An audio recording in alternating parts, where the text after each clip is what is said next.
Hey, you said something just a few seconds ago about heart disease being genetic.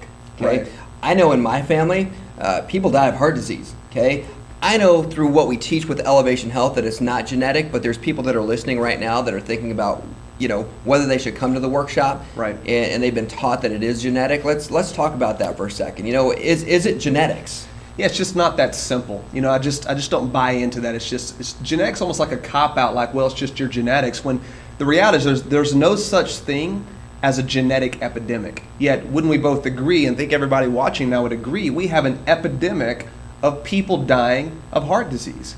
And so genetically, you can't have an epidemic. It would take hundreds of thousands of years for genetics to mutate, like they're saying, to get to the point where literally half of us are dying from this deadly condition.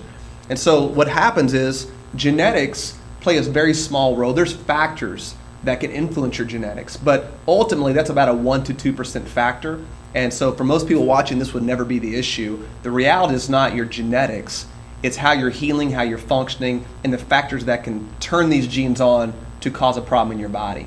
So just to blame the genetics is way too simple. It's a cop-out. We're going to show you why heart disease scientifically is not genetic, why you can actually take charge of your health, and once again, be empowered. The whole victim mentality of it's my genetics, my skin killer, nothing I can do, woe is me, que sera, sera, that's not an empowered state of mind.